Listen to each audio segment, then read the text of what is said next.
எல்லா துதி கன மகிமையும் ஆண்டவராகிய இயேசு கிறிஸ்துவுக்கு செலுத்துகிறேன். இந்த நாளிலும் ஆண்டவருடைய சமூகத்திலே நிற்கவும், உங்களுக்கும் முன்பதாக நிற்கவும் தேவன் கொடுத்த இந்த நல்ல கிருபைகளை எண்ணி ஆண்டவரை துதிக்கிறேன், ஸ்தோத்தரிக்கிறேன். ஒரு சில ஆலோசனைகளை வேதத்திலிருந்து நான் கொடுக்கிறேன். 2 பேதுரு 1ஆம் அதிகாரம் 10வது வசனத்திலே நாம் வாசிப்போம் என்று சொன்னால், அதில் கடைசி பகுதி நீங்கள் இடறி விழுவதில்லை என்று இருக்கும். ஆகையால் சகோதரரே உங்கள் அழைப்பையும் தெரிந்து கொள்ளுதலையும் உறுதியாக்கும்படி ஜாக்கிரதையாய் இருங்கள். இவைகளை செய்தால் நீங்கள் ஒரு காலம் இடறி விழுவதில்லை. அப்போஸ்தலனாகிய பேதுரு தேவனோடு இவர்கள் எல்லாம் முகமுகமாய் ஆண்டவராகிய இயேசு கிறிஸ்துவோடு கூட 3 ஆண்டுகள் நேரடியாகவே ட்ரைனிங் எடுத்தவர்கள். இவர்கள் சொல்லுகிற ஒரு வார்த்தை என்னவென்று சொன்னால், இவைகளை செய்தால் நீங்கள் இடறி விழுவதில்லை.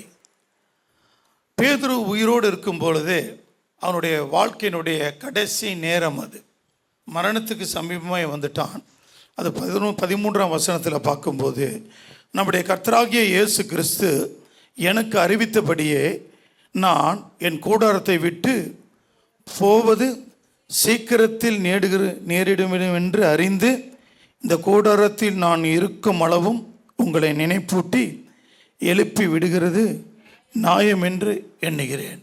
எப்பொழுது இந்த வார்த்தையை அவன் சொல்லுகிறான் என்று சொன்னால், தன்னுடைய ஓட்டத்தை அவன் முடிக்கிறான்.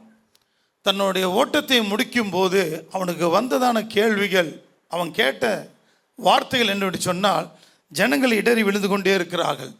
ஆதி திருச்சபையிலே ஜனங்கள் இடறி விழுகிறார்கள். இதை கேட்டது அவன் சொல்கிறான், எனக்கு வயதாயிடுச்சு, நான் என்னுடைய ஓட்டத்தை முடிக்க போகிறேன், அதனால் நீங்கள் எப்படி இருக்க வேண்டும்?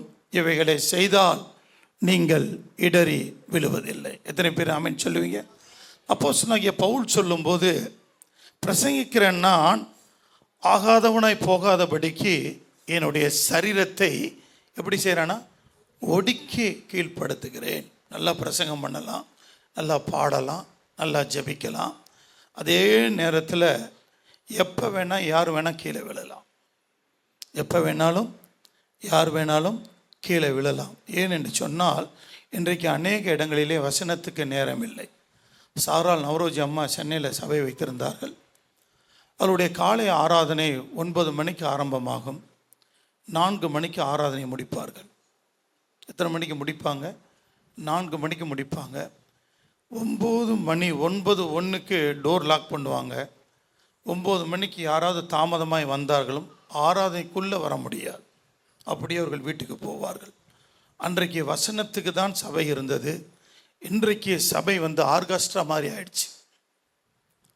பாடலுக்கு அதிக நேரம், வசனத்துக்கு இல்லை. நான் சொல்கிறேன், தப்பாக நினைக்காதீங்க. தப்பாக நினைச்சாலும் எனக்கு அது பரவாயில்ல. தப்பாக நினைச்சாலும் அது பரவாயில்ல. வசனம் செய்யாத எந்த ஒரு வேலையும் எதுவும் செய்யாது. வசனத்தில் ஜீவன் இருக்கிறது, வசனத்தில் ஆவி இருக்கிறது. வசனத்தினால தான் கர்த்தர் பூமியை தாங்கி கொண்டிருக்கிறார். சபையும் வசனத்தில் தான் இருக்கிறது. எத்தனை பேர் ஆமென் சொல்லுவீங்க? அதனால் பிள்ளைகளை நீங்கள் வளர்த்தும் போது நல்ல சத்தியத்தில் வசனத்தில் படிப்பிக்கணும். துதி பாடல்லாம் நீங்களும் நான் பிறப்பதுக்கு முன்பதாகவே எல்லாம் 2வது வானத்தில் 1 வானத்தில் ஏறி இறங்கி கொண்டிருந்தவெல்லாம் ஒரு இமை பொழுதில் விழுந்துட்டான். வசனத்தில் இருக்கிறவங்க விழுவதில்லை. துதிகளிலும் ஆராதனைகளும் அதிகமாக இருக்கிறவர்கள் சீக்கிரமாய் விழுந்து போகிறார்கள். அதனால் நீங்களும் உங்கள் பிள்ளைகளை வசனத்தில் நடத்துங்க. கர்த்தருடைய வருகையில் எடுத்துக்கொள்ளப்படலாம். எத்தனை பேர் ஆமென் சொல்லுவீங்க? கர்த்தருடைய நாமத்துக்கு மகிமை உண்டாகட்டும். அந்த வசனத்துடைய கடைசி பகுதி படிங்க. இவைகளை செய்தால் நீங்கள் ஒரு காலம் இடறி விழுவதில்லை. எவைகளை செய்ய வேண்டும் என்று வேதம் நமக்கு நன்றாய் கற்றுக் கொடுக்கிறது. பேதுரு சொல்லுகிற வார்த்தை இவைகளை செய்தால். அப்படியானால் நாம் செய்ய வேண்டிய காரியத்தை செய்தால் ஒழிய நம்மளுடைய ரட்சிப்பை நாம் பூர்ணப்படுத்த முடியாது. நம்மளுடைய காரியத்தை நாம் என்ன செய்ய முடியாது? பூரணப்படுத்தவே முடியாது. இவைகளை செய்தால் பேதுருடைய வாழ்க்கையினுடைய அவன் கேட்ட சம்பவத்தை வைத்து அவன் எழுதியதான நிருபம். அப்படியானால் நாம் எவைகளை செய்ய வேண்டும் என்று சொல்லி எனக்கு எவ்வளவு நேரம் இருக்குதோ அதுக்குள்ளே நான் ப்ராக்டிக்கலாகவே நான் பேச ஆரம்பிக்கிறேன். கர்த்தருடைய நாமத்துக்கு மகிமை உண்டாகட்டும். முதலாவதாக, தேவன் உங்களுக்கு கொடுத்த அல்லது நீங்கள் பெற்றிருக்கிறதான ரட்சிப்பு நிறைவேறுவதற்கு பிரயாசப்பட வேண்டும். வாசியுங்கள், பிலிப்பியர் 2ஆம் அதிகாரம் 12வது வசனம். பிலிப்பியர் 2ஆம் அதிகாரம் 12வது வசனம். எடுத்துட்டீங்களா? வாசிங்க வேக வேகமாக.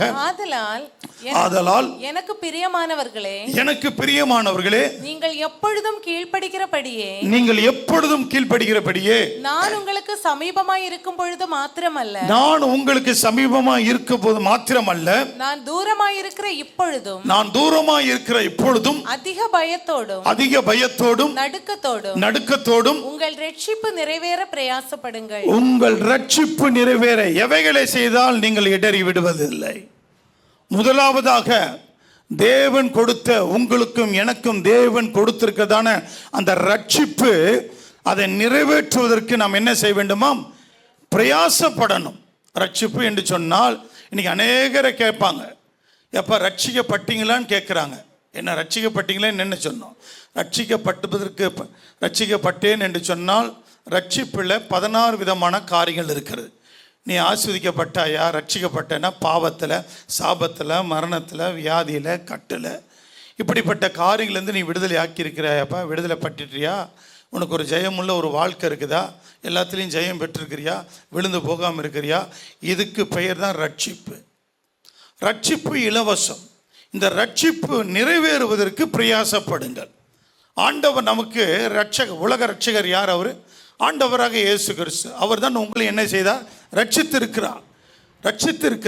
அவர் நம்மளை ரட்சித்திருக்கிறார். இந்த ரட்சிப்பு நிறைவேறுவதற்கு நீங்களும் நான் என்ன செய்ய வேண்டுமா? பிரயாசப்படணும். எப்படி பிரயாசப்படணும்? எப்படி நமக்கு கொடுத்த ரட்சிப்பு அது விலையேற பெற்ற ரட்சிப்பு. நம்ம ரட்சிக்கப்பட்டோன்னு ஒரு வார்த்தையை கேட்டால் உடனே நம்ம என்ன செஞ்சிடறோம்?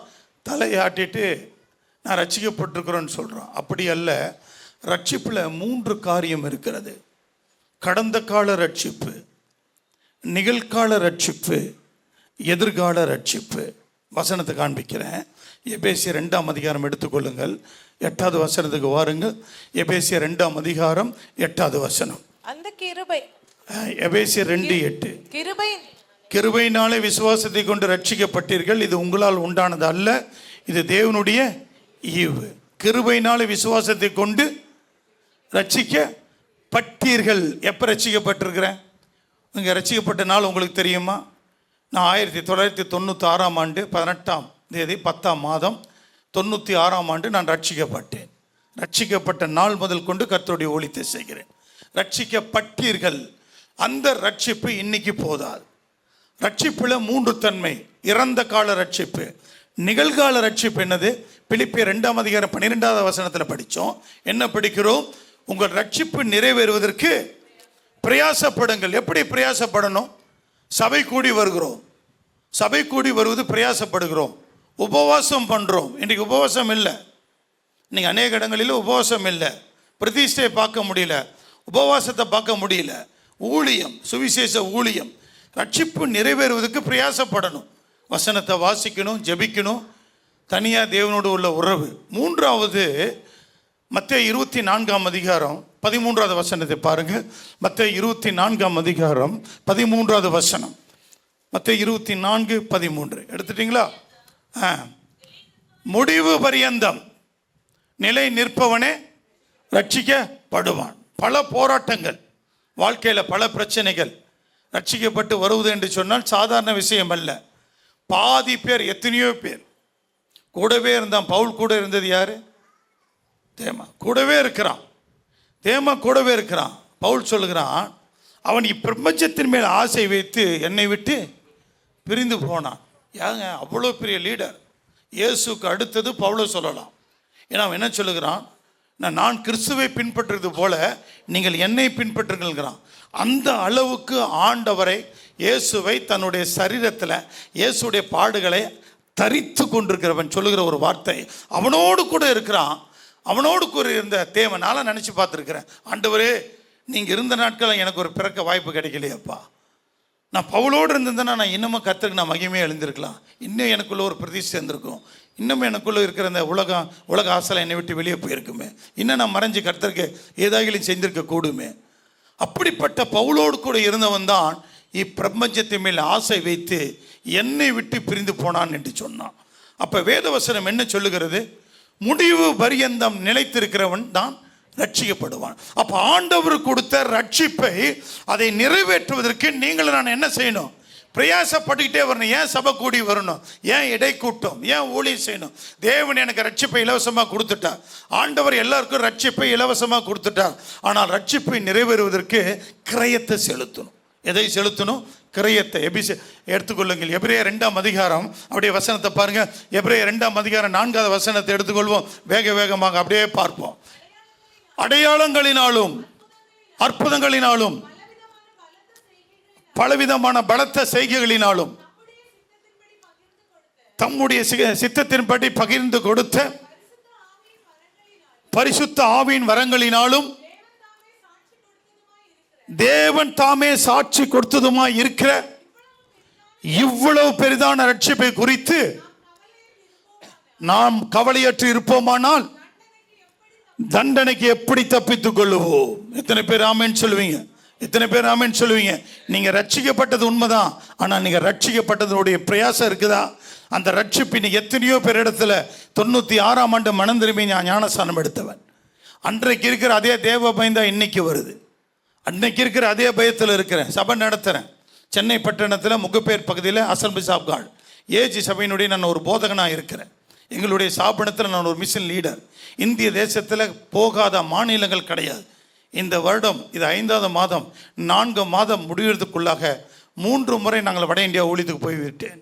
எங்களுடைய சபை இதே போல் ஒரு முஸ்லீம் வீட்டு மாடியில் ஒரு செட்டு போட்டு சபையை நடத்துகிறேன். இந்த செட்டு போட்டு நடத்துகிற சபையில் 5 மிஸ்டர்களை தாங்குகிறோம். 5 மிஸ்டர்களை தாங்குகிறோம். 11 சபைகளை கட்டி கொடுத்துருக்கிறோம். இப்பொழுது 10 சபைகளை கட்டுவதற்கு திட்டமிட்டு இருக்கிறோம். ஓடிக்கொண்டே இருக்கிறோம். பேங்க்கில் நான் எதுவுமே பேலன்ஸ் வைக்கிறதே இல்லை. 2 பேண்ட்டு 2 சட்டைக்கு மேலே இருந்தால் அதை நியாய தீர்ப்பில் என்னை விசாரிக்குன்னு சொல்லி அதில் வளர்ந்தவன் நான். அப்படிப்பட்ட உபதேசத்தில் வளர்ந்தவன் நான். அப்படிப்பட்ட உபதேசம் என் மனைவிட சொல்லுவேன். 4 புடவை இருக்குதா, ஒழுங்காக எடுத்து கட்டு, இல்லை ஏழைகளுக்கு கொடுத்துரு, நியாய தீர்ப்பில் அது உனக்கு விரோதமாக சாட்சியிடும். கர்த்தருடைய நாமத்துக்கு மகிமை உண்டாகட்டும். தேவன் கொடுத்த அந்த ரட்சிப்பை நிறைவேறுவதற்கு ஆண்டவர் எப்படி கொடுத்திருக்கிறார்? பலவிதமான அடையாளங்கள், பலவிதமான அற்புதங்கள், தேவன் தாமே சாட்சி கொடுத்துமா இருக்கிறார். இவ்வளவு பெரிதான ரட்சிப்பை குறித்து நாம் கவலையற்று இருப்போமானால் வருகிற தண்டனைக்கு எப்படி தப்பித்துக் கொள்ளுவோம்? ஆண்டவர் கொடுத்திருக்கிறதான அந்த ரட்சிப்பை நிறைவேற்றுவதற்கு நீங்க கிரயத்தை செலுத்தணும். உங்க சரீரத்தை ஒடுக்கணும். உங்க கூட ஜீவியத்திற்குள்ள சபையில் இப்படிப்பட்ட இடத்துல நல்ல ஒரு ஊழியம் நடக்குதா, போய் அந்த ஊழியத்தை போய் மிஷன் ஃபீல்டில் போய் பாருங்க. மிஷன் ஃபீல்டில் போய் பாருங்க. பணம் அனுப்புறது ரொம்ப ஈஸிங்க. நான் மிஷினரி ஊழியத்தை 25 ஆண்டுகளாக செஞ்சுட்டு வரேன். 25 ஆண்டுகள் நான் மிஷினரி ஊழியத்தை செய்கிறேன். 25 இயர்ஸாக நான் போயிட்டுருக்கிறேன். இந்திய தேசத்தில் கால் வைக்காத மாநிலங்கள் கிடையாது. அந்தமான் போயிட்டேன். 10 நாடுகளுக்கு தேவன் என்னை கொண்டு போனான். ஒன்றுமே அறியாதவனாக இந்த வேதத்தை கையில் எடுத்தவன். 10 நாடுகளுக்கு போனேன். பல நாடுகளுக்கு பிரசங்கிக்கவே பல முறை அழைக்கப்பட்டேன். கர்த்தருடைய நாமத்துக்கு மகிமை உண்டாகட்டும். தேவன் கொடுத்திருக்குதான் அந்த விலையேற பெற்றது பொன்னோ வெள்ளியோ கிடையாது. தேவன் நமக்கு விலையேற பெற்றது எதை நாம் பெற்றிருக்கிறோம்? ரட்சிப்பு. 1 கொரிந்தியர் 15ஆம் அதிகாரம் 19வது வசனத்தை வாசிங்கள். 1 கொரிந்தியர் 15ஆம் அதிகாரம் 19வது வசனம். வேகமாக அப்படியே பார்ப்போம். எடுத்துட்டீங்களா? 1 கொரிந்தியர் 15:19. இம்மைக்காக மாத்திரம் நான் கிறிஸ்துவ மேல் நம்பிக்கை உள்ளவர்களாய் எல்லா மனுஷரை பார்க்கிலும் எப்படி இருப்போமா? பரிதபிக்கப்படத்தக்கவர்களா. எல்லா மனுஷரை பார்க்கிலும் இம்மைக்காக மாத்திரம். இயேசு இடத்துல வந்தால் இது கிடைக்கும், இயேசு இடத்துல வந்தால் அது கிடைக்கும். ரெகக்னைஸ்.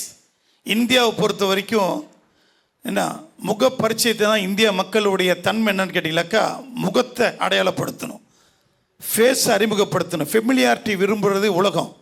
அதே ஃபெமிலியாரிட்டி இன்னைக்கு வந்து எங்கக்குள்ளே வந்துருச்சு? சபைக்குள்ளே வந்துருச்சு. அதே ஃபெமிலியாரிட்டி எங்கே கொண்டு வந்துட்டாங்க? சபைக்குள்ளே கொண்டு வந்துட்டாங்க. பலிபீடத்தில் நான் வரத்துக்கு முன்பதாக ஒரு ஆவிக்குரிய சபையில் இருந்த அந்த பாஸ்டர்கிட்ட போய் நான் கேட்குறேன், பாஸ்டர் நாளைக்கு நான் சாட்சி சொல்லுங்கிறேன்.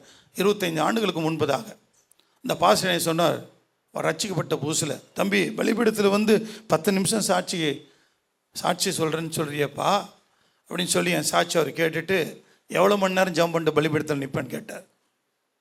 எத்தனை மணி நேரம் நீ ஜெபம் பண்ணிட்டு வந்து 10 நிமிஷம் சாட்சி சொல்லுவேன். இத்தனைக்கு நான் அதிகாலையில் 4லேருந்து 5 மணி வரைக்கும் அந்த பாஸ்ட்டுக்கு முன்னாடி உட்கார ஆள். அதிகாலை ஜெபத்தில் 4 மணிலேருந்து 5 மணி வரைக்கும் அந்த பெந்தகோஸ்தே சபையில் முன்னாடி உட்காந்துருப்பேன், பிஃபோர் மேரேஜ். அவர் சொன்ன டெய்லி என்னை பார்த்தவர், இன்னமும் நீ ஜெபம் பண்ணிட்டு வந்து மைக்கை கையில் எடு, ஜெபிக்காத பலிபீடத்தில் போய் கை வைக்காதப்பா. கர்த்தருடைய சமூகம், நீ பலிபீடத்தில் நிற்கும்போது உனக்குள்ள ஜெபம் அதிகமாக இருக்கணும்னு சொன்னார். அந்த வார்த்தை இன்னைக்கு 26 ஆண்டுகள் அதை நடந்து கொண்டிருக்கிறது.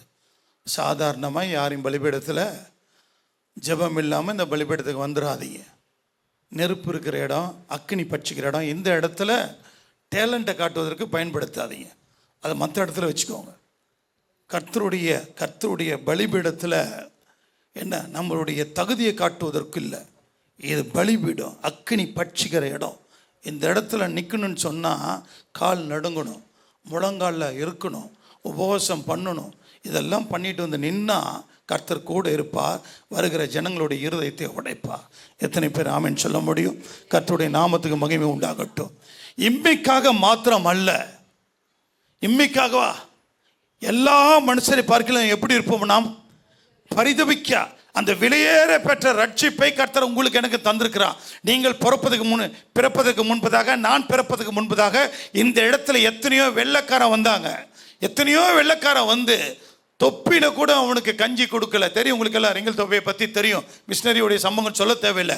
அவ்வளோ கஷ்டப்பட்டு வேதனைப்பட்டு ரத்தம் சிந்தி மறித்து அவ்வளோ கஷ்டப்பட்டு இந்திய தேசத்தில் சுவிசேஷம் கொண்டு நமக்கு பேண்ட்டு போட வச்சு, சட்டையை போட வச்சு, வஸ்திரத்தை கொடுத்து எத்தனையோ பேர் மறித்த இடம் தான் இந்திய தேசம்.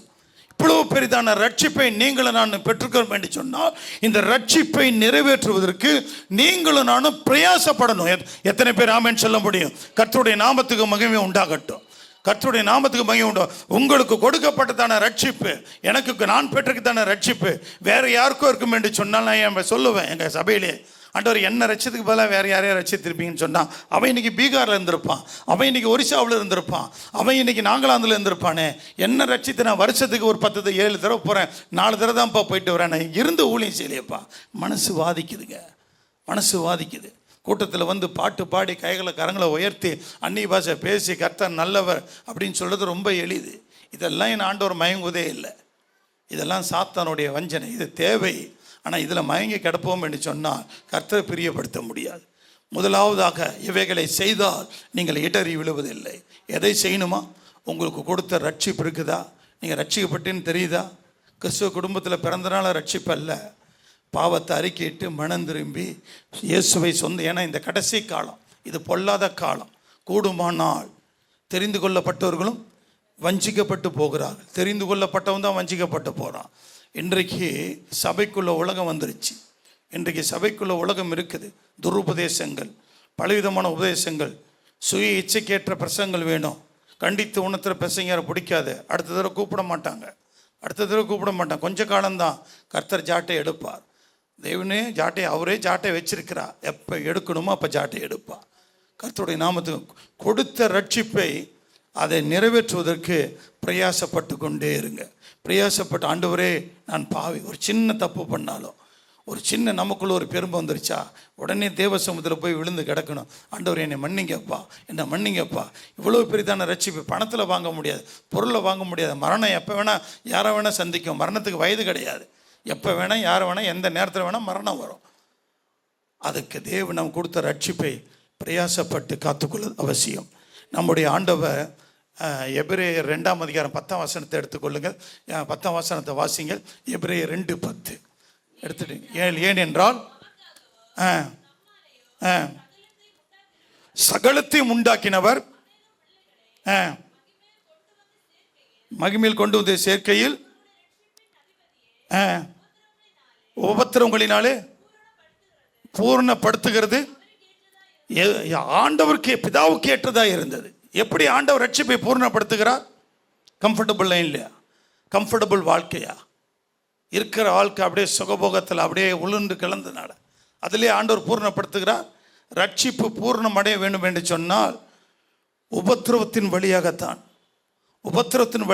ரட்சிப்பு பூர்ணமாகும். உங்களுக்கு எவ்வளோ அபிஷேகம் இருக்குதோ, உங்களுக்கு எவ்வளோ விசுவாசம் இருக்குதோ, அந்த அளவுக்கு தகுந்தபடி ஆண்டவர் உங்களை உபத்திரவத்தில் நடத்துவார். பிரச்சனைகளில் போராட்டங்கள் எதுக்காக நடத்துகிறா? நம்மளுடைய ரட்சிப்பு பூர்ணமாக வேண்டும் என்று சொன்னால் இப்படி தான் ரட்சிப்பின் அதிபதியே உபத்திரவத்தில் நடத்தி பூர்ணனாக்குது உண்மையானால் நீங்களும் நானும் ஏமாத்திரோம். எத்தனை பேர் ஆமென் சொல்லுவீங்க? நீங்களும் நானும் ஏமாத்துறோம். தேவன் கொடுத்த ரட்சிப்புக்காக நில்லுங்க. இனி வருக்காலம் எப்படின்னு தெரியாது. உபத்திரவங்கள் வரலாம், பிரச்சனைகள் வரலாம், போராட்டங்கள் வரலாம். சபைகளில் நார்த் இந்தியாவில் நொறுக்கப்படுவது போல் நமக்கு தமிழ்நாட்டில் எப்போ வேணாலும் கர்த்தர் என்ன செய்வார்? வாசலை மூடுவதற்கு இமைப்பொழுது தான் ஆண்டவருக்கு. அப்போ தான் நமக்கு தெரியும், உண்மையிலே நான் ரட்சிக்கப்பட்டிருக்கிறேன்னா, உண்மையிலே நான் கர்த்தருக்காக நிற்கிறேன்னா. இப்போதைக்கு எல்லாமே நல்லவர் தான் சொல்லுவோம்.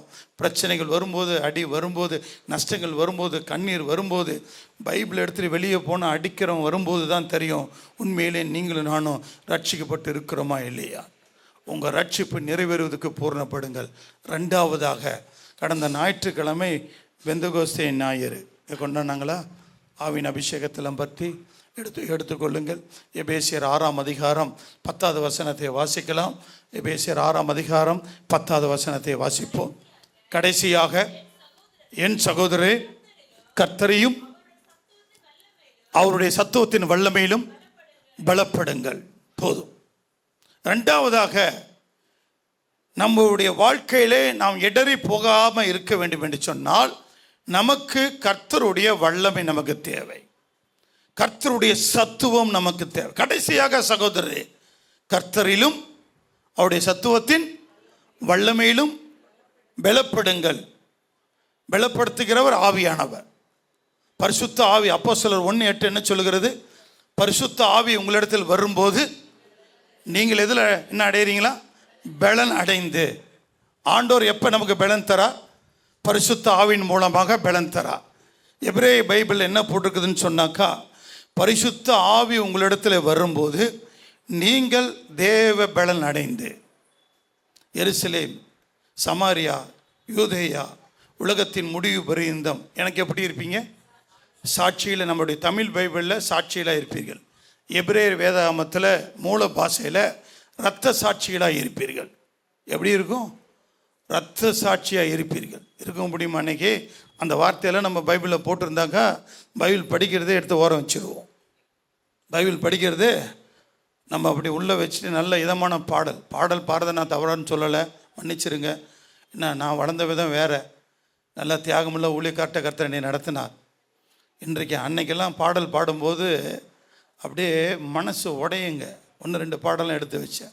தேவன் வருகிறார், அந்த பாடலாம் எடுத்து அந்த புத்தகத்தில் பார்த்து அந்த பாடலே அதில் இல்லை. என்ன, அந்த மாதிரியான பாடல் பார்க்க முடியல. பாடல் பாடும்போது அப்படியே பேசுகிற மாதிரி இருக்கும், உடையணுங்க. இன்றைக்கி வர பாடலாம் நான் ரசிக்கப்படும் போது இரவு நேரத்தில் சினிமா பாடலை கேட்பேன்.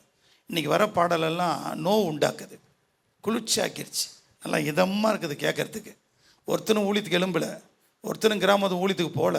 இன்றைக்கி வர்ற பாடல்லாம், நீங்கள் பாடுற பாடல்லாம் தப்பாக நினைக்காதீங்க, சொல்லிட்டு போயிடும். வாய்ப்புக்காக நான் வர்றதே இல்லை எப்பயுமே. எங்கள் ஊழியமே கிராமங்கள், நார்த் இந்தியா தான். ஏன்னா பாடுற பாடலெல்லாம் நல்லா தூங்கலாம், நல்லா கம்ஃபர்டபுளாக இருக்கலாம், வீட்டுக்கு போகலாம், அடுத்த வாரம் பலிபீடத்துக்கு வரலாம். ஊழியத்துக்கு போக மாட்டான். முழு நேரம் ஊழியத்துக்கோ அர்ப்பணிப்போ இன்றைக்கி வர பாடல் கிடையாது. அன்றைக்கி உபதேசத்தில் கண்டுபிடிச்சாங்க இது செழிப்பின் உபதேசம். ஆனால் இன்றைக்கி பாடலில் செழிப்பின் பாடல் கண்டுபிடிக்க முடியல.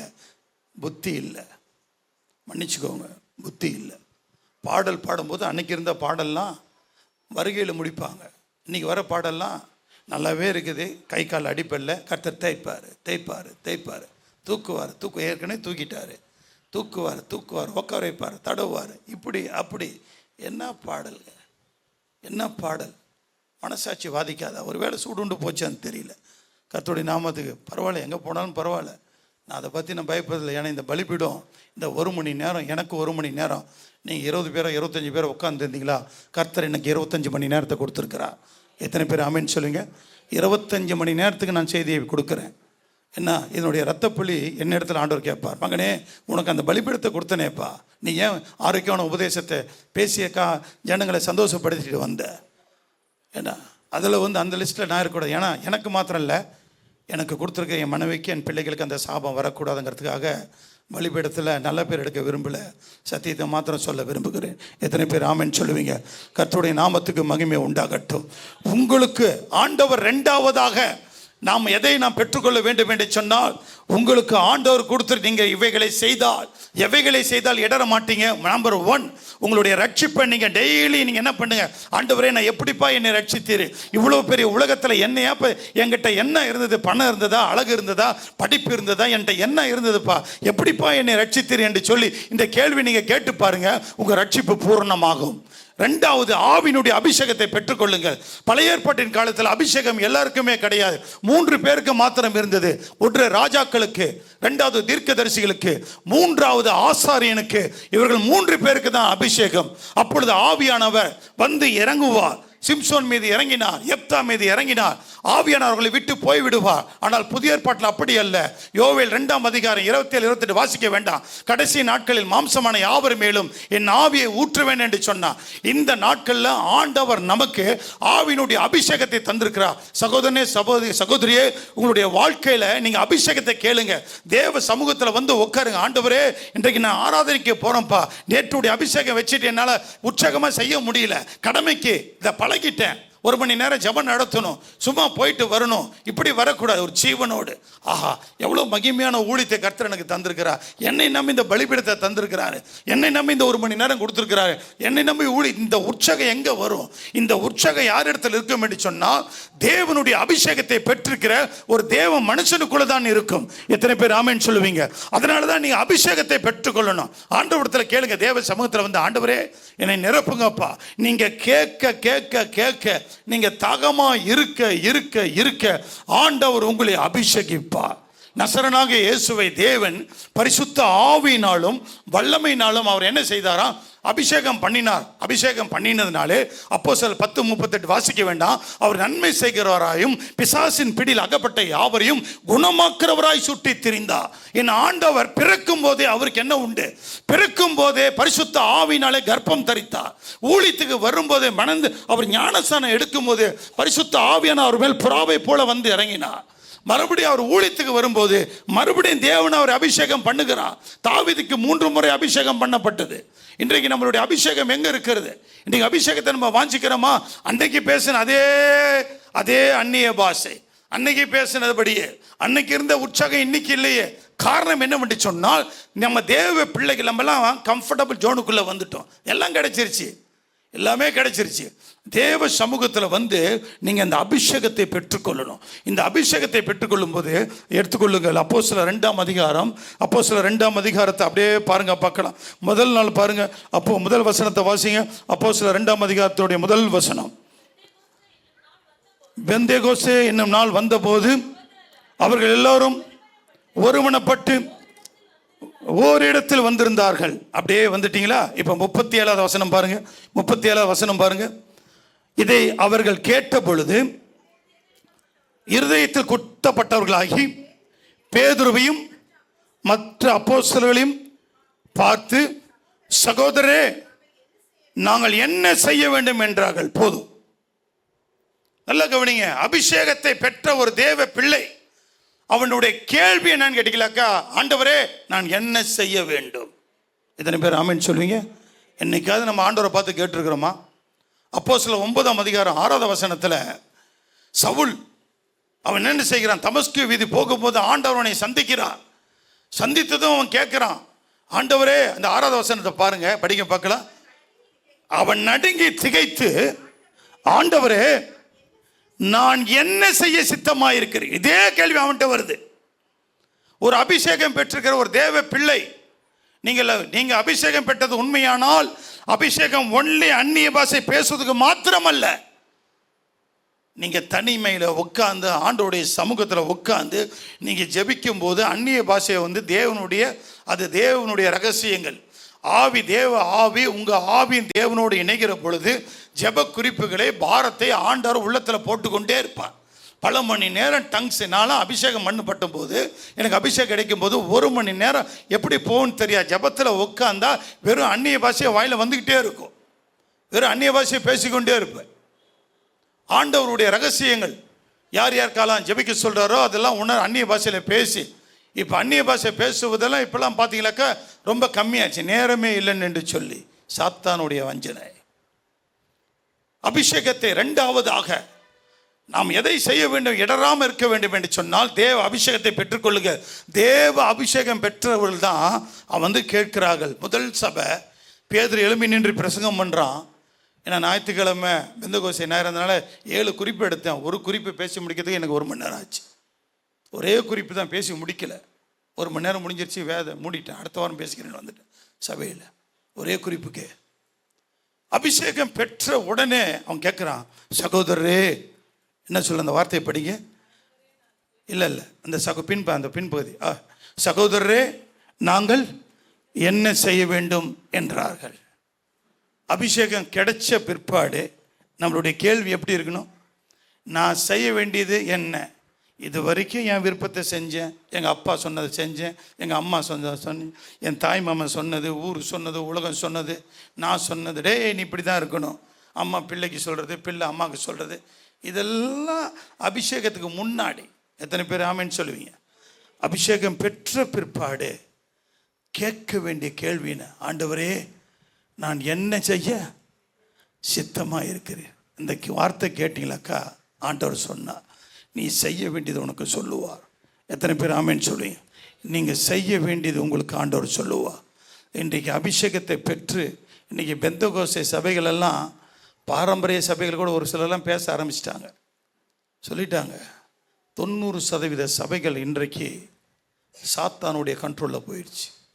90% ஆஃப் சர்ச்சஸ் அண்டர்டேக்கன் பை சாத்தான். 90% சபைகள் போயிடுச்சான். 10% சபைகள் தெரியல. கர்த்தருடைய வருகையில் யார் எந்த சபை எடுத்துக்கொள்ளப்படும், என்ன செய்யணும் நமக்கு தெரியாது. ஆண்டவர் கிருபையாய் கொடுத்த இந்த அபிஷேகம், ஆண்டவர் கிருபையாய் கொடுத்த இந்த அபிஷேகம், இந்த அபிஷேகத்தில் தேவ சமூகத்தில் ஆண்டவரை நான் ஜெபிக்கணும்ப்பா, ஆண்டவரை நான் தேசத்துக்காக மைக்கு கொடுத்தாதாங்க இன்றைக்கி ஜெபம் வருது. மைக்கு இல்லாட்டினா யாரும் பாட மாட்டாங்க. கீபோர்டு வேணும். அன்றைக்கி கொட்டு அடித்தாங்க. கன்னியாகுமரி, எனக்கு சொந்த ஊர் சேலம், பிழைக்க வந்தவன் நான். கன்னியாகுமரி மாவட்டத்தில் இருக்கிற தியாகம் அர்ப்பணிப்பெல்லாம் அன்னைக்கு இப்போல்லாம் ஷிங்க் ஆகிட்டு வர்றதை தான் பார்க்குறோம். இப்போல்லாம் குறைஞ்சிக்கிட்டே வருது. அன்றைக்கி செருப்பு போட மாட்டாங்க, ஜோல்னா பை, ஒரு கொட்டு ஒன்று இருக்கும், ஷெட்டு ஒன்று இருக்கும், பாடுவாங்க, மகிமை இறங்கிச்சு. அன்றைக்கி என்ன பாட்டு பாடினாங்க? எந்த காலத்துலேயும் எந்த நேரத்துலேயும் அந்த பாட்டு எப்படி வந்து தெரியுங்களா? பாடல் பிறந்த கதையில் பாருங்கள். என்ன 3 ஊழியக்காரங்க, 2 ட்ரெஸ் இருக்குது, வெளியே போட்டு போடுற ட்ரெஸ்ஸு. 2 ஊழியக்காரங்க வெளியே போயிட்டாங்க. ஒரு ஊழியக்கார சாணி கோணி பையை போட்டுட்டு சாக்கை போட்டுட்டு வீட்டில் உட்காந்துட்ருக்கிறாரு. இவருக்கு வஸ்திரம் இல்லை வெளியே போகிறதுக்கு. அப்படி உட்காந்துட்டு இருக்கும்போது ஒரு அம்மா இந்த குடிசை வீட்டில் பார்க்குது. ஐயா எனக்காக ஜெபிக்கணும் ஐயா, ஒரு ஜெப குறிப்பு உள்ளவர். அம்மா இப்போ வராதம்மா, போமா, மூத்த ஊழியக்காரங்களாம் போயிருக்காங்க, சாயங்காலம் வா. எவ்வளோ சொல்லி அந்த அம்மா கேட்க மாட்டேங்குது. ஏன் நீங்கள் ஜெபிச்சா போதும், இல்லை நீங்கள் போங்கம்மான்னு சொல்லி அனுப்பிச்சிட்டார். வெளியிருந்து அந்த ஊழியக்காரருக்கு வரும்போது, ஏன்னா இவருக்கு போட்டுறது வஸ்திரம் என்னது, கோணி சாக்கு. என்ன செய்யணும்னு தெரியல. எப்படி ஒரு பெண்ணை போய் பார்க்க முடியும்? அந்த 3 ஊழியக்காரங்க உட்காந்து தான் பாட்டு கட்டினாங்க. எந்த காலத்திலும் எந்த நேரத்திலும் அந்த துன்ப நேரத்தில் இன்பமும் நீரே, இன்னல் வேளையில் மாறாதவர் நீரே, வாழ்விலும் நீரே தாழ்விலும் நீரே. இந்த பாடெல்லாம் பாடி பிள்ளைகளுக்கு போதிக்கணுங்க. இந்த பாடெல்லாம் பாடி அடுத்த சந்ததிக்கு உபாக புத்தகம் இணை சட்டம்னு சொல்லுவாங்க.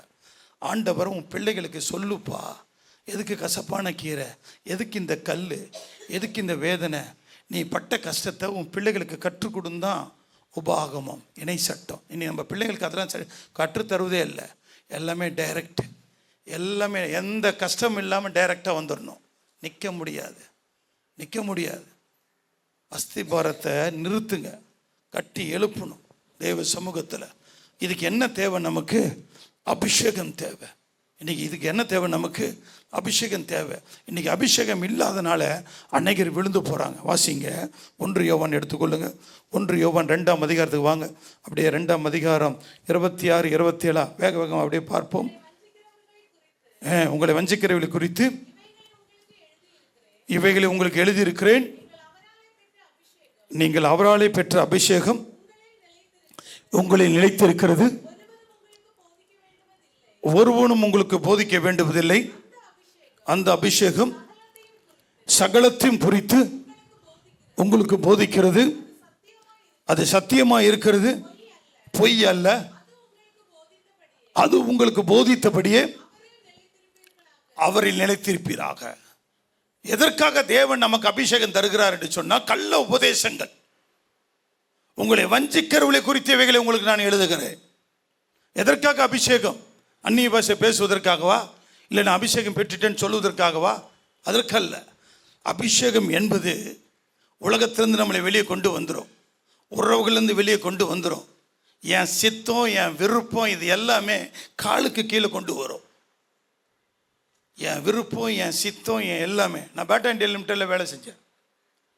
நான் வேலையை ரிசைன் பண்ணும்போது என்னுடைய சம்பளம் 26,000 ரூபாய். ஸ்கூல் சீசன் தீபாவளி பங்கெல்லாம் வரும்போது 36,000 ரூபா சம்பளம் வாங்கினேன். இப்போ ஆண்டவர் எனக்கு சொப்பனத்தையும் தரிசனத்தையும் காண்பிக்கிற, மகனே என் ஊழியத்துக்கு நீ வான்னு சொன்னார். அவர் ஆண்டவர் எனக்கு சொப்பனத்தை காட்ட காட்ட நான் ஊழியம் செஞ்சுட்டு தான் இருக்கிறேன். எல்லா ஊழியம் வட இந்தியாவுக்கு வருஷத்துக்கு 4 முறை அன்றைக்கே போவேன். சம்பாரித்த காசு எல்லாம் எதுவுமே நான் வச்சுக்கிறதே கிடையாது. எல்லாம் விதைக்க தான் பழகியிருக்கிறேன். எல்லாத்தையும் ஊழியத்துக்கு செலவு பண்ணிட்டேன். மிஷினரிகளை சப்போர்ட் பண்ணுறேன். இதுக்கு மேலே நான் என்ன ஆண்டவரே ஊழியத்துக்கு வரணுமான்னு கேட்குறேன். என் மகனே என் ஊழியத்துக்கு வான்னு சொல்கிறார். அப்போ என் மனைவிட்ட தான் சொன்னேன், அம்மா என்னை கர்த்தர் என்னை ஊழியத்துக்கு அழைக்கிறாரு, நான் வேலையை ரிசைன் பண்ண போகிறேன். அவள் என்னை வேலையை ரிசைன் பண்ண யாருக்கும் சொல்லவே இல்லை. எங்கள் மாமனார் குடும்பத்துக்கு யாருக்குமே சொல்லலை. 2007 என்னுடைய வேலையை ரிசைன் பண்ணேன். 3 ஆண்டுகள் சபைகளை பிரசங்கித்தேன். 2010 வரும்போது அதே சொப்பனம், அதே தரிசனம், உனக்கு நான் சபை ஒழித்து வச்சிருக்கிறேன், சபையை நடத்துன்னு ஆண்டவர் சொன்னான். சபையை நடத்தி கொண்டு வருகிறேன். இது எப்பொழுது எனக்கு சாத்தியமானது? அன்னைக்கு அநேகர் என்னை கேட்டாங்க, பைத்தியக்காரண்டா 2 பெண் பிள்ளையை வச்சுருக்கிறிய. என் சின்ன மக, அவளை நான் ஸ்கூலில் போடலை. நான் வேலையை ரிசைன் பண்ணும்போது இன்றைக்கி அவள் போன மாதம் பிஏ முடிச்சிட்டா. பிஏ எல்எல்பி 5 ஆண்டுகள் எல்எல்பி முடிச்சுட்டா. கடைசி எக்ஸாம் எழுதிட்டா. மூத்த மகளுக்கு திருமணம் நடந்தது. எங்கள் மாமனார் தான் எல்லா காரியத்தையும் எல்லாம் வாய்க்கு பண்ணி இவங்க தான் நடத்தினாங்க. மகிமையாக இருந்தது. காசை சேர்த்து வைக்கலை. ஆனால் அந்த அபிஷேகம் என்ன பண்ணுச்சு? அபிஷேகம் எனக்கு போதிக்குது பாருங்கள். அந்த லீடிங்லேயே நடந்தேன். தேவன் அற்புதமாய் நடத்தினார். இத்தனை பேர் ஆமென் சொல்லுவீங்க? இன்றைக்கு உங்களுடைய வாழ்க்கை நான் உங்களுக்கு சொல்லுகிறேன். நீங்கள் இடறி விழாமல் இருக்குன்னு சொன்னால் உங்களுக்கு தேவ அபிஷேகம் தேவை. ஆண்டவரத்தில் போராடுங்க. ஆண்டவரே என் அபிஷேகத்தை எனக்கு கூட்டி கொடுங்கப்பா. நான் ஒவ்வொரு நாளும் ஞாயிற்றுக்கிழமை வந்து ஜனங்க வரத்துக்கு முன்னாடி நான் பலிபீடத்துக்கு வந்துடுவேன். ஜனங்க வரத்துக்கு முன்னாடி நான் 1 மணி நேரம் ஆராய்ச்சிட்டு போயிடுவேன். ஆண்டவரே என்னை நிரப்புங்கப்பா, என்னை நிரப்புங்கப்பா. தேவ சமூகத்தில் வரும்போது அப்படியே மெல்ட் ஆகணுங்க. இருதயம் மெல்ட் ஆகிடணும். அப்படியே அந்த அபிஷேகம் நமக்குள்ளே இருக்குமானால் நம்மக்கிட்ட ஒரு துரு உபதேசக்காரன் நம்மகிட்ட வரமாட்டான். யாருமே நம்மகிட்ட வர முடியாது. குடுகுடுக்காரன் வரமாட்டான். குறி சொல்கிறவன் வரமாட்டான். எங்கள் வீட்டில் இருந்த குறி சொல்கிறேன் எங்கள் வீட்டு வரைக்கும் வரமாட்டான். நான் கூப்பிடுவேன் வான்னு. எங்கள் பக்கத்தில் இருக்கிறவங்களெல்லாம் கேட்பேன், வாப்பான்னு வரவே மாட்டான். அதுக்கு முன்னாடியே 2 வீடு போயிடுவான். அவன் வந்தானா அவனுக்கு இயேசு பற்றி சொல்லி ட்ராக்ஸ் வச்சுருப்பேன் வீட்டு வாசலில். ட்ராக்ஸை கொடுத்து அவன் கையில் ஒரு 10, 20, 50 ஏதோ ஒன்று கொடுத்து தான் அனுப்புவேன். வரமாட்டான். ஏன்னா உங்களுக்குள்ளே இருக்கிற அபிஷேகம் விலையேற பெற்றது. எத்தனை பேர் ஆமென் சொல்லுவீங்க? நீங்கள் யாருக்கும் பயப்பட மாட்டீங்க. எதை கண்டு நான் பின்மாற்றத்தில் போக மாட்டீங்க. என்ன சோர்வு வராது, துக்கம் வராது. இழப்புகள் தானே, எத்தனை இழப்புகள் பார்த்துருக்குறோம். கொஞ்சம் இழப்பு பார்க்கல. எது இழப்பு, மரணம் ஆனாலும் ஜீவன் ஆனாலும் வருங்காரியங்கள் ஆனாலும் நிகழ்காரியங்கள் ஆனாலும், என்ன பசியோ நிர்வாணமோ நாசம் மோசமோ எல்லாவற்றிலும் ரோமர் 8ஆம் அதிகாரத்தில் பார்க்குறோமே, கிறிஸ்துவின் அன்பை விட்டு நம்மை பிரிப்பவன் யார்? 1 Corinthians 1ஆம் அதிகாரம் 21 அவன் சொல்லுகிறான், நம்மை அபிஷேகம் பண்ணினவர் தேவனே. அப்போ அபிஷேகம் என்ன செய்யுன்னு கேட்டீங்களாக்கா, அந்த அபிஷேகம் உங்களை ஆண்டவருடைய சன்னிதானத்தில் உட்காந்து, ஆண்டவரே நான் என்ன செய்யணும், ஆண்டவரே நான் ஒரே வாழ்க்கைங்க, இயேசுக்காக தான் வாழ போகிறோம், ஒரு தடவை தான் மறிக்க போகிறோம், இயேசுக்காக தான் மறிக்க போகிறோம், இயேசுக்காக தான் மறிக்கணும், ஒரே தடவை தான். இன்றைக்கி சமீபத்தில் நான் அரசியல் பேசலை, ஒருத்தன் தூக்கு போட்டு செத்துட்டான். ரிசல்ட் வரதுக்கு முன்னாடியே இவர் தான் சிஎம்மாக வரணும்னு சொல்லி கவுண்டிங் இருக்கும்போதே தூக்கு போட்டு செத்துட்டான். என்ன வந்த தலைவர்கள் யாருக்காவது மறித்திருக்கிறாங்களா? சம்பாதிக்க தான் போகிறாங்க. ஆனால் உங்களுக்காக எனக்காக மறித்தவர் இயேசு. எத்தனை பேர் ஆமென் சொல்லுவீங்க? இயேசுக்காக தான் நீங்களும் நானும் மறிக்கணும். ஒரே ஒரு வாழ்க்கை இயேசுக்காக தான் வாழணும். பட்டணத்துக்கு போக சொன்னா பட்டணத்துக்கு போங்க, கிராமத்துக்கு போக சொன்னா கிராமத்துக்கு போங்க, தெருக்கு போக சொன்னாங்களே தெருக்கு போங்க. ஏதோ ஞாயிற்றுக்கிழமை பைபிள் தூக்கிட்டு வந்து உட்காந்துக்கிட்டு ஆராதித்து கொண்டு வயதாச்சுன்னா பரவாயில்ல, நல்ல நடுத்தர வயது இளம் வயதெல்லாம் கர்த்தருக்காக செலவு பண்ணணும். அதுக்காக தான் தேவன் உங்களை என்னை அபிஷேகித்திருக்கிறார். எத்தனை பேர் ஆமேன் சொல்லுவீங்க?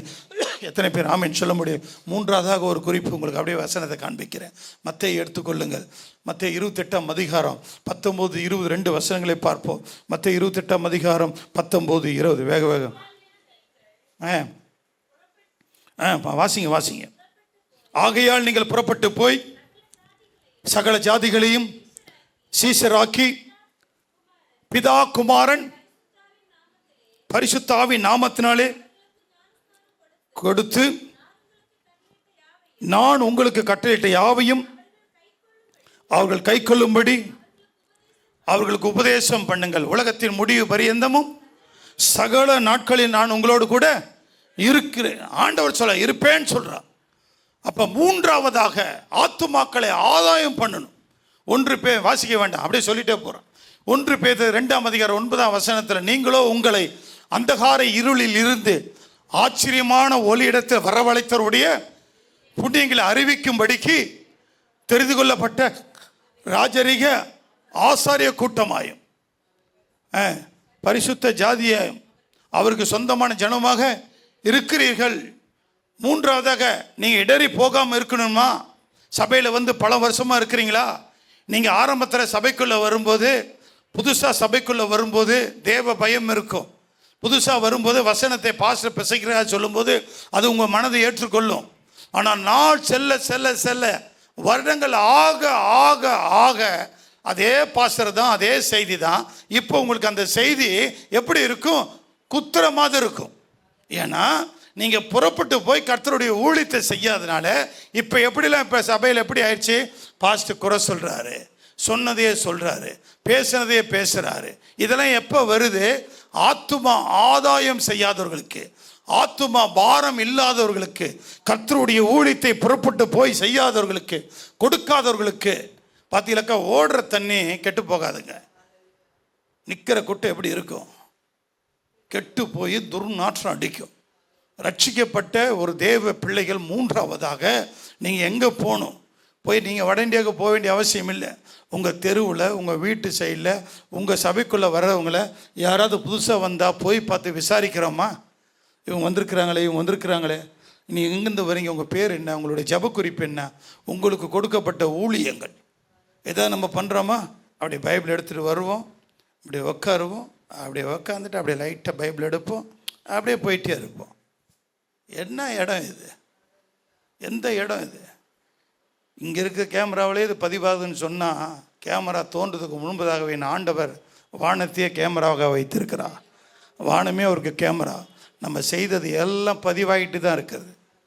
சபைக்குள்ளே வரும்போது ஏழை எளியவர் புதிதாக வருகிறவர்கள், நீங்கள் ஆத்துமாக்களை ஆதாயம் பண்ணுன்னா முதல்ல செபிக்கணும், 2வது ஆத்துமாவுக்காக செலவு பண்ணணும், 3வது போய் பார்க்கணும், இந்த ஃபீல்டு போய் பார்க்கணும். நான் வந்தது இதை பார்த்தேன், உடனே பாஸ்டர்கிட்ட சொன்னேன், நாங்கள் டீம் இருக்கிறோம், நீங்கள் ஒரு பைசா யாரும் தர வேணாம், நாங்களே ஆளுக்கு 5000 போடுவோம், ஆளுக்கு 10000 போடுவோம், 50000 ரூபா பணத்தை எடுத்துப்போம், பணத்தை 50000 ரூபா, 40000, 30000 ரூபா, எவ்வளோ செலவாகுது சொல்லுங்கள், நாங்கள் வரோம்.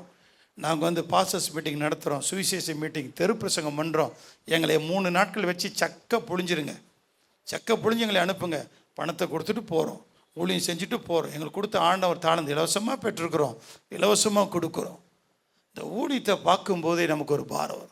ஆபகுக் தீர்க்கதரிசியான புத்தகத்தில் என்ன கண்ட பாரம்னு இருக்கும். ஆபகுக் கண்ட பாரம். பார்க்கும்போதே பாரம் வந்துடணும். பார்க்கும்போதே என்ன வந்துடணும்? பாரம் வந்துடணும். ஐயோ, இந்த கிராம ஊழியத்துக்கு இப்போயாவது நான் போயிரு, என்ன வயசாச்சுன்னா என்னால் போக முடியுமா? எவ்வளோ செலவாகுது, என்ன வசதி? போங்க, பாஸ்டரோட போங்க, நல்ல ஊழியமாக உங்கள் சபையில் சொல்லிவிட்டு ஒரு 2 நாள் போங்க. உங்களுடைய வாழ்க்கையில் நீங்கள் பூர்ணப்படுவீங்க. அங்கே போகும்போது அந்த ஃபீல்டை பார்க்கும்போது நமக்குள்ளே அர்ப்பணிப்பு வரும், தியாகம் வரும், தேவ பயம் வரும். ஐயோ, இன்னும் ஊழியம் செய்ய முடியலையே, இன்னும் எவ்வளோ நமக்காக. என் கிட்ட இருக்கிற பைபிள் தானே அவர்கிட்ட இருக்குது, உங்கள் கிட்ட இருக்கிற பைபிள் தானே அவர்கிட்ட இருக்குது, இல்லை உங்கள் கிட்ட இருக்கிற பைபிள் தானே அவர்கிட்ட இருக்குது. இப்போ அவர் மட்டும் போய் 5 சபையை 10 வருஷமாக ஊழியம் செய்கிறாரு. உங்ககிட்ட என்கிட்ட இருக்கிற பைபிள் அவர்கிட்ட இருக்குது. அவர் போய் அங்கே 10 வருஷமாக ஊழியம் செய்கிறாரு, 5 சபைகளை கட்டிட்டாரு. மறுபடியும் நான் ஒன்றுமே செய்யலையே ஆண்டவரே, எனக்கு அதே பைபிள் தானே கொடுத்துருக்குறீங்க. இந்த கேள்வி நமக்குள்ளே வராதா? எத்தனை பேர் ஆமேன்னு சொல்லி இந்த கேள்வி நமக்குள்ளே வராதா? தேவனுடைய பிள்ளைகள் மூன்றாவது ஆத்துமாக்களை ஆதாயம் பண்ணணும். எதற்காக தேவன் நம்மை தெரிந்து கொண்டிருக்கிறார்? எதற்காக தேவன் நமக்கு, எதற்காக இந்த அழைப்பு, எதற்காக இந்த தெரிந்து கொள்ளுதல், எதற்காக அபிஷேகம், எதற்காக இந்த கேள்வி கேட்டுட்டே இருங்க. கர்த்தர் சொல்லுவார் புறப்பட்டு போ. கர்த்தர் சொல்லுவார் புறப்பட்டு போ. போய் ஒரு 2 நாள் இருந்துட்டு வாங்க. நீங்கள் போய் செட்டில் ஆக வேண்டிய அவசியமே இல்லை. போய் அவங்க ஊழியம் செய்கிறாங்களா? எங்கள் ஸ்தாபனத்தில் இருக்கிற 648 மிஷினரிகளை நாங்கள் சப்போர்ட் பண்ணுறோம். இந்திய தேசத்தில் அசம்ஸ் ஆஃப் காடில் 648 மிஷினரிகள் இருக்கிறாங்க. அதில் வருஷத்துக்கு போய் அந்த மிஷினரி வீட்டில் போய் உட்காந்து 2 நாட்கள் தங்கி சொல்கிறாங்க, பாஸ்டர் எங்களுக்கு ஆத்துமாக்களும் கிடையாது, ஸ்தாபனத்துலேருந்து வருகிற 5000 10,000 வச்சு நாங்கள் குடும்பத்தை நடத்துகிறோம். என் மனைவி என் முகத்தை பார்க்குறா, என் மனைவி முகத்தை நான் பார்க்குறேன். பிள்ளைகள் 4 பேர், 1-2 பேர் வராங்க. என் மனைவி அடிக்கடி சொல்கிற வார்த்தை, நான் ஏங்க என்னை கூப்பிட்டு போனீங்க, இங்கே தான் என்னை நான் போயிடுறேன்னு சொல்கிறா. உங்களை ஆளுங்க நீங்கள் ஊழியமே செய்ய வேணாங்க, நீங்கள் வந்து இங்கே ஊழியம் செய்வீங்க. எங்கள் வீட்டில் வந்து ஒரு 2 நாள் இருந்து எங்களோடு இருந்து பேசி சந்தோஷப்பட்டு போங்க, அதில் நாங்கள் ஒரு 6 மாதம் வேலைனா ஊழியம் செய்வேன்னு சொன்னாங்க. இந்த வார்த்தை கேட்கும்போது உள்ளம் உடையுது. ஐயோ ஆண்டவரை, மறுபடியும் வட இந்தியாவுக்கு போக தோணுது. போய் பெருசாக ஒன்றும் செய்ய வேண்டிய அவசியம் இல்லை. ஒரு மிஷினரியை போய் உட்காந்து எப்படிப்பா ஊழியம் செய்றீங்க, என்ன பண்ணீங்க, கொஞ்சம் அவங்கள கேட்டு அவங்க பாரத்தை சுமக்கலாமே, இதெல்லாம் நம்ம செய்கிறதே கிடையாது. இந்த பாரத்தை சுமக்கிறத அவர் ஊழியம் செய்கிறார், அவர் சொல்கிறாரா? நீங்கள் என்ன நினைப்பீங்க? வாரம் வந்து இதே தான் சொல்லுவார், இதே தான் கேட்பார், காணிக்கை கேட்பார். காணிக்கை கொடுக்குறது ரொம்ப ஈஸிங்க. ஃபீல்டில் போய் பிரயாணப்பட்டு போய் பாருங்கள். வட இந்தியாவில் பீகாரில் ஊழியம் பண்ணி முடிச்சுட்டு வரும்போது டயர்டாக வரும், ட்ரெயினை பிடிக்கிறதுக்கு ஓடி வரும். பார்த்தா கிட்ட வந்ததான் தெரியுது, ட்ரெயின் 7 மணி நேரம் லேட்டு. அப்படியே உட்காந்துட்ருக்குறோம் 7 மணி நேரம் நைட்டு கொசுக்கடியில், 7 hours லேட்டு, முறுமுறுக்கில்.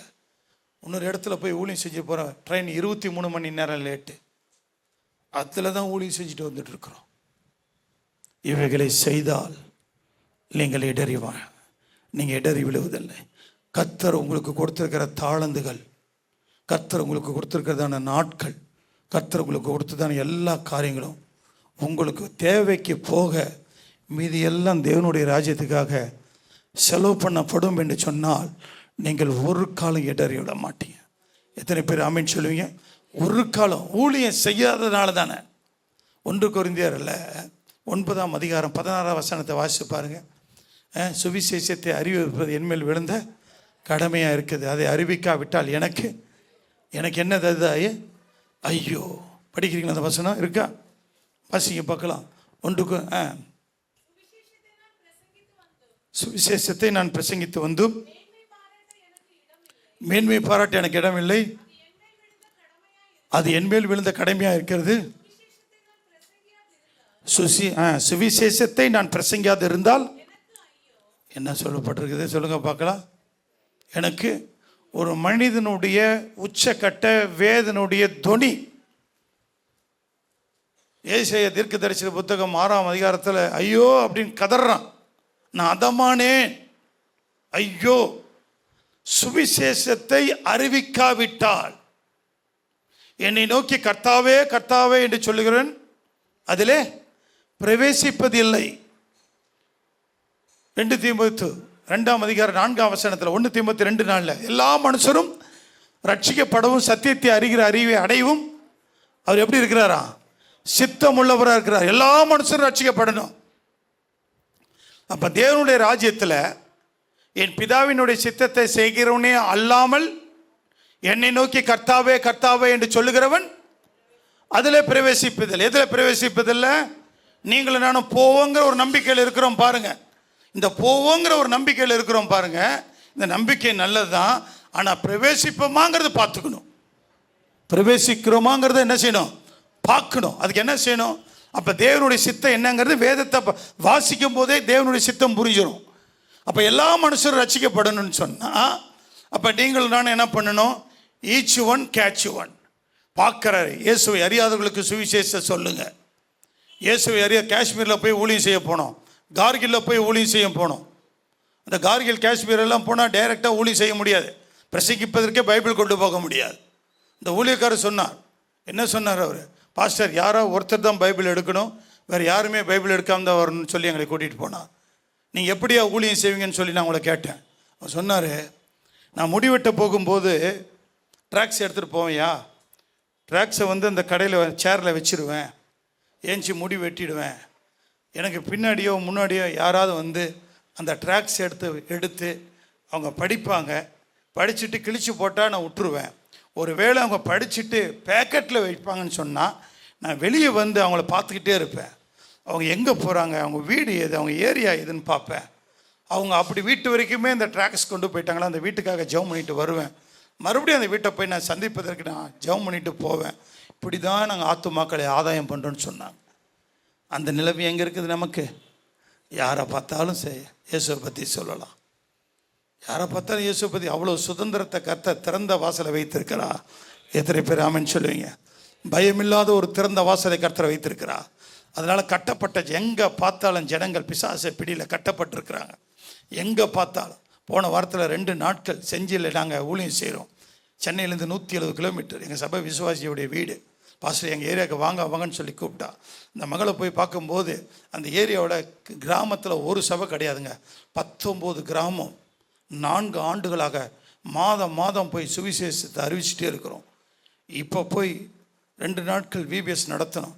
ஒரு கிராமத்தை செலக்ட் பண்ணி சென்டராக வச்சு சென்னையிலேருந்தே வாகனத்தை கொண்டு போய் வேனை கொண்டு போய் சுற்றி இருக்கிற 6 கிராமத்தில் இருக்கிற பிள்ளைகளை கூட்டம் 123 பிள்ளைகள் வந்தாங்க.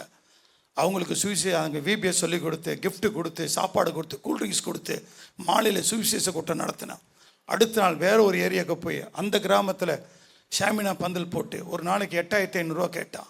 55,000 செலவு பண்ணோம். 55,000 செலவு பண்ணி அங்கே ஒரு 120 பிள்ளைகள், வேறு கிராமத்துலேருந்து 7 பிள்ளைகள் ஊழியம் செஞ்சுட்டு நான் என் மனைவி எங்கள் சபையிலேருந்து 20 பேர் வந்திருந்தாங்க. ஊழியக்காரங்க எங்கள் டீமை 4 பேர்த்த கூட்டிகிட்டு போயிருந்தேன்.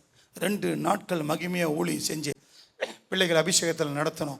பிள்ளைகள் கண்ணீரோடு சாட்சி சொல்கிறாங்க, எனக்கு என்னன்னே தெரியல, எனக்கு அழுகையாக வருது, என் மேலே கை வைக்கும் போது எனக்கு ஒரு சூடு தெரிஞ்சது. ஒரு முறை கூட சபைக்கு போகலைங்க, ஒரு முறை கூட சபைக்கு போகாத பிள்ளைகள், சின்ன பிள்ளைகள், கஞ்சாவுக்கு அடிமையானவங்க, வாலிப பிள்ளைகள் அழுந்து ஒப்பு கொடுத்தாங்க. இன்றைக்கி நம்முடைய தேசம் எப்படி இருக்கிறது, நம்முடைய மாநிலம் எப்படி இருக்கிறது? தேசத்துக்காக திறப்பில் நின்று ஜெபிக்க அழைக்கப்பட்டிருக்கிறோம், கொடுக்க அழைக்கப்பட்டிருக்கிறோம், ஊழியத்துக்கு செய்ய. இப்படிப்பட்ட ஊழியங்கள் செய்கிறாங்களா? அவங்க சொல்கிற ப்ரேயர் பாயிண்ட் எடுத்துக்கோங்க. அவர் காண்பிக்கிறாரு, அந்த சிலுவையை பற்றி சொன்னார். உடைச்சிட்டாங்க, ஏதோ ஒன்று உடஞ்சிருச்சு, அதனுடைய தேவைகள் என்ன? அடுத்த ஒரு சபையில் சபை கட்டுன்னு சொல்கிறாங்க. எவ்வளோ உங்களால் முடியலையா? உங்களுக்கு தெரிஞ்சவங்க வெளிநாட்டில் இருக்கிறாங்களா? இந்த ஊழியத்தை ஆண்டவரே, இந்த இடத்துல நல்ல ஊழியம் நடக்குது, சூளகிரி மலைவாழ் மக்கள் நல்ல ஊழியம் பண்ணிகிட்ருக்குறாங்க, உங்களால் முடிஞ்ச காணிக்கை வாங்க. உங்களால் முடியாதா? ஒரு 10 பேருக்கு சொல்லுங்கள், அந்த பணத்தை வாங்க, கலெக்ட் பண்ணுங்கள், கிராம ஊழியத்தை தாங்குங்க. கர்த்தர் உங்களுக்கு கொடுத்ததான ரட்சிப்பை நிறைவேற. எத்தனை பேர் ஆமென் சொல்லுவீங்க? கர்த்தருடைய நாமத்துக்கு மகிமை உண்டாகட்டும். அப்படியே எல்லோரும் எழுந்து நிற்போமா? அப்படியே எல்லோரும் நான் கொஞ்ச நேரம் அப்படியே ப்ராக்டிக்கலாக நான் பேச விரும்பினேன். அப்படியே உள்ளத்தின் ஆழத்தில் இவைகளை நீங்கள் செய்தால் ஒரு காலம் என் சகோதரனே, என் சகோதரியே, தேவனுடைய சபைக்கு வந்திருக்கிற என் சகோதரியே, ஆண்டவர் உன்னிடத்தில் எதிர்பார்க்கிறது. இவைகளை நீ செய்ய வேண்டும். நீ தான் புறப்பட்டு போகணும், நீ தான் செய்யணும், நீ தான் தாங்கணும், நீ தான் கொடுக்கணும், நீ தான் அனுப்பணும். அப்படியே உள்ளத்தின் ஆழத்திலிருந்து அப்படியே ஆவில நிறைந்து ஓரி காபா சந்தராபா, ஆண்டவரே என்னை நிரப்புங்கப்பா. ஒரு மேலான வல்லமை, ஒரு மேலான தரிசனம், ஒரு மேலான வல்லமை. ஆண்டவரே என்னை கொண்டு ஆண்டவரே உலகத்தை கலக்குகிறவர்கள் இங்கே வந்திருக்கிறார்கள் என்று சொல்லி வாசிக்கிறோமே. ஆண்டவரே, நான் உலகத்தை கலக்கணும், ஒரு சின்ன பட்டணத்தையாவது கலக்கணும், நான் ஒரு சின்ன கிராமத்தையாவது கலக்கணும், ஒரு 5 பேரையாவது கலக்கணும்ப்பா, ஒரு 50 பேரையாவது கலக்கணும்ப்பா. ஆண்டவரே, நாட்கள் ஓடிக்கொண்டிருக்கிறதே, இது வரைக்கும் நான் எதுவுமே செய்யலையே. ஒரு ஆத்தானாமா ரிகபாலா தூரிபி சந்தராபா. தெபராக்கள் எழும்பட்டும். கிராமங்கள் பாழாய் போகிறதே, கிராமங்கள் பாழாய் போகிறதே. ஊரிபா சதுரிபா திடகதடபா நிகதடகதடபா உத்தினமா இதனமோ சந்தரபா. மகனே மகளே, உனக்கு கொடுத்திருக்கிறது என்னுடைய வெளியேற பெற்ற ரத்தத்தை உனக்காக சிந்தினேன். என்னுடைய வெளியேற பெற்ற ரத்தத்தினால் நீ வெள்ளினாலே மீட்கப்படல, பொண்ணுனால மீட்கப்படல. என்னுடைய காயத்தினாலே, என்னுடைய ரத்தத்தினாலே, உன்மேல் வைத்த கிருபையினாலே, உன்மேல் வைத்த கிருபையினாலே உன்னை நான் மீட்டெடுத்தேன். ஒராபா சத்துராபா திட கதடபா திட கதடபா. நீ என்னுடையவனாய் இருக்கும்படி, நீ என்னுடையவனாய் இருக்கும்படி துடபா துட கதட கதடபா தினமா கரபா நிகதட கதடபா நிகதடபா திடபா திடஹதுருபா நிகதடகா நிகதடபா சந்தரகதுனமா. ஒப்பு கொடுங்க ஆண்டவரே, ஒப்பு கொடுத்து ஆண்டவரே, அந்த உனக்கு கொடுத்திருக்கிற ரட்சிப்பை குறித்து நீ அற்பமா எண்ணாதே. அந்த ரட்சிப்பை குறித்து நீ சோர்ந்து போகாதே. உனக்கு கொடுத்திருக்கிற ரட்சிப்பு விலையேற பெற்றது. மனிதன் உலகம் முழுவதும் ஆதாய பண்ணினாலும் தன் ஜீவனை நஷ்டப்படுத்தினான், அதனால் அவனுக்கு லாபம் என்ன?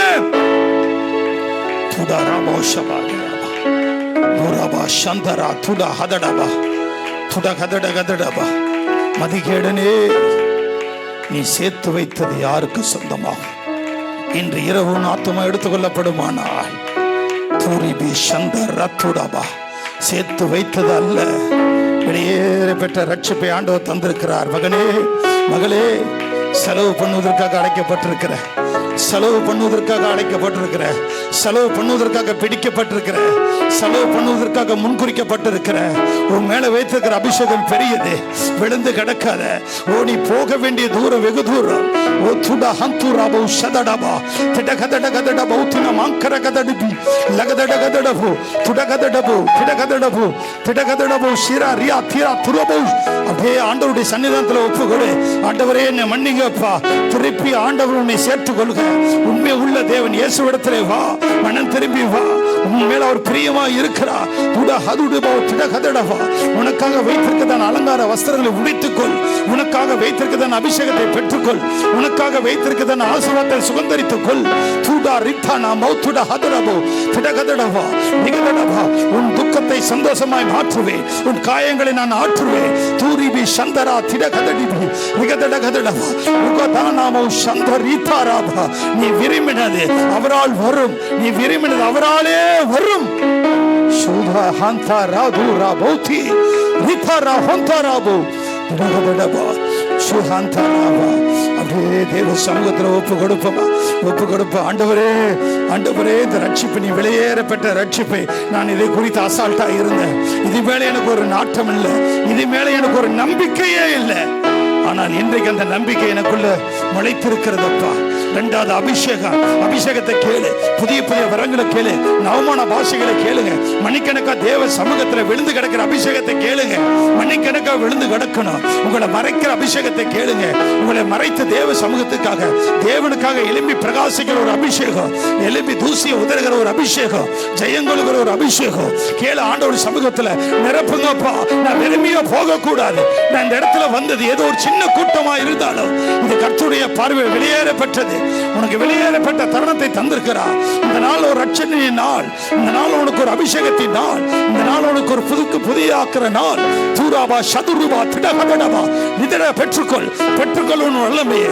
சியோனே, சியோன் குமார்த்தியே, நீ எழும்பி பிரகாசி. நீ எரிந்து பிரகாசி. எழும்பி பிரகாசி. கர்த்தருடைய ஒளி உன்மேல் வந்தது. தூரிபி சதுருபா திடகதடபா. அப்படியே உள்ளத்தின் ஆழத்திலிருந்து மூன்றாவது ஆண்டவரிடத்தில் கேளுங்க. நான் எங்க போகணும்ப்பா? பயப்படாதீங்க. ஊழி செய்யறவனோடு தான் கர்த்தர் இருக்கிறா. சும்மா இருக்கிறவனோட ஆண்டவர் இருப்பதில்லை. புறப்பட்டு போகிறவனோடும் உலகத்தின் முடிவு வரைந்தவன். பயம் என்பது பிசாசு கொடுப்பது. பயம் என்பது பிசாசு கொடுப்பது. நீ பயப்படாதே, நான் உனக்கு துணை நிற்கிறேன். என்னை பயன்படுத்தும் ஆண்டவரே, என்னை பயன்படுத்தும் ஆண்டவரே, என்னை பயன்படுத்தும் ஆண்டவரே. எத்தனை பேர் ஒப்பு கொடுப்பீங்க? என்னை பயன்படுத்துங்கப்பா. எத்தனை பேர் ஒப்பு கொடுப்பீங்க? அப்படியே கரங்களை உயர்த்தி அப்படியே ஆண்டவருடைய சன்னிதானத்தில் அப்படியே ஒப்பு கொடுத்து அப்படியே ராஜாவை நோக்கி கேளுங்க பார்க்கலாம். ஆண்டவரே, ஒரு பாரம், ஒரு ஆத்துமா பாரம், கிறிஸ்துவனுடைய அன்பு என்னை நெருக்கி ஏவுதுங்கிறான் பவுல். அதை நீ சும்மா இருக்க விட்டாது, அதை சும்மா இருக்க விடாது. அந்த அன்பினை நெருக்கி ஏவி கொண்டே இருக்கிறது. ஏதாகிலும் செய், ஏதாகிலும் செய், ஏதாகிலும் செய். உருவி சந்தரவா. அப்படியே உள்ளத்தின் ஆழத்திலிருந்து அப்படியே ராஜாவை மகிமைப்படுத்தி ஓ ஹல்லேலூயா. பாக்கியமான சேவையிலே பாதம் பணிந்து செய்திடும். பாக்கியமான சேவையிலே பாதம் பணிந்து செய்திடுவே. ஆயுள் முடியும் வரை கிறிஸ்து வருகை வரை அன்பின் மனத்தாழ்மை உண்மையும் காத்து ஆண்டவரை அடைவே. ஆமென். அன்பின் மனத்தாழ்மை உண்மையும் காத்து ஆண்டவரை அடைவே. அழைத்தீரே இயேசுவே, அன்போடு என்னை அழைத்தீரே. ஆண்டவர் சேவையிலே மரிப்பேனே ஆயத்தமானே தேவனே. ஆண்டவர் சேவையிலே மரிப்பேனே ஆயத்தமானே தேவனே. அழைத்தீரே. அப்படி கரங்களை உயர்த்தி ஒரே ஒரு சொல்லும். பாக்கியமான சேவையிலே பாதம் பணிந்தே செய்திடுவே. பாக்கியமான சேவையிலே பாதம் பணிந்து செய்திடுவே. ஆயுள் முடியும் வரை கிறிஸ்து வருகை வரை அன்பின் மனத்தாழ்மை உண்மையும் காத்து ஆண்டவரை அடைவே. அன்பின் மனத்தாழ்மை உண்மையும் காத்து ஆண்டவரை அடைவே.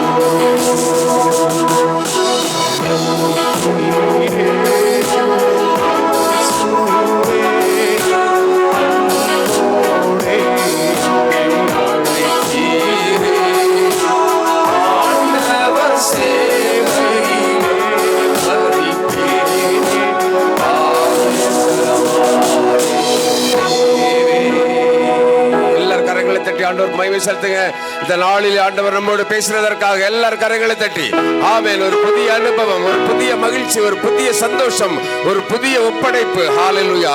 ஆமென். மிஷனரி ஊழியம், கிராமங்களுக்கு ஊழியம் ஏன் நடத்துகிறார்கள் என்று சொல்லி ஆண்டவர் நம்மோடு தெளிவாய் பேசுறதற்காக எல்லாரும் கரங்களை தட்டி உற்சாகமாக எங்களை அதிகமாய் நேசிக்கிற நல்ல கர்த்தாவே, இந்த நல்ல நாளை எங்களுக்கு கொடுத்ததற்காக ஸ்தோத்திரம். ஆங்காங்கிருந்த நாங்கள் ஒருமித்து உம்முடைய சமூகத்தில் கூடி வந்து ஆராதிக்க செய்த கிருபைக்காய் ஸ்தோத்திரம் ஆண்டவரே. எங்கள் வாழ்நாளை நாங்கள் ஆண்டவரே, எங்கள் ரட்சிப்பை நாங்கள் காத்துக்கொண்டு உம்முடைய ராஜ்யத்தில் வந்து சேரும் வரைக்கும் உமக்கென்று நாங்கள் பிரயாசப்பட ஆண்டவரே உதவி செய்ய வேண்டும் என்று ஜெபிக்கிறோம் ஆண்டவரே. இயேசு நல்லவர், ஊழியம் அதற்காக ஸ்தாபிக்கப்பட்டது என்பதை ஆண்டவரே இந்த நாளிலே நாங்கள் ஒவ்வொருத்தரும் புரிந்து கொள்ள கர்த்தர் கிருபை செய்ததற்காக ஸ்தோத்திரம் ஆண்டவர். வந்த மக்கள் ஒவ்வொருவரையும் ஆசீர்வதியும், எல்லா நன்மைகள் நிறைத்தரலும், தேவைகள் சந்தித்தரலும் ஆண்டவரே அவர்களோடு கூட இருக்க வேண்டும் என்று ஜெபிக்கிறேன். வசனம் பேசுகிற மகனை நிராசீர்வதித்தள்ள வேண்டும் என்று ஜெபிக்கிறேன். இன்னும் உலகமெங்கும் சென்று ஊழியத்தை செய்ய கர்த்தர் கிருபை செய்தரல வேண்டும் என்று ஜெபிக்கிறேன். எல்லா நன்மைகளால் நிறைத்தரலும் இந்த நிறுவனத்தினுடைய தலைவர் புனிதராஜுக்காக ஜெபிக்கிற குடும்பத்துக்காக ஜெபிக்கிறேன். போக்கல் வரத்தில் கூட இரும், அவருக்கு மேல் நேர் வைத்த பாரத்திற்காக நாங்கள் உமக்கு ஸ்தோத்திரம் செலுத்துகிறோம் ஆண்டவரே. அழிந்து போகிற ஆத்துமாக்களுக்காக திறப்பிலே நிற்க இடுப்போட்டியும் வரைக்கும் ஜெபிக்க ஆண்டவரே கிருபை செய்தரல வேண்டும் என்று ஜெபிக்கிறேன். எல்லா நன்மைகளால் நிறைத்தரலாம். இசை வாசித்த பாடல் பாடின பிள்ளைகள் ஒவ்வொருவரையும் அவர் அவ்விதமாய் நீர் ஆசீர்வதித்தரலாம். தங்கராஜ் ஆசீர்வதித்தரலாம். எல்லா நன்மைகளால் நிறைத்தரலாம். எல்லா குடும்பங்களையும் ஆசீர்வதியும். எல்லா துதியும் கனமும் மகிமையும் உமக்கு செலுத்துகிறேன். மீட்பர் இயேசு நாமத்தில் ஜெபிக்கிறேன். ஜெபங்கேளும் எங்கள் நல்ல பிதாவே. ஆமென், ஆமென்.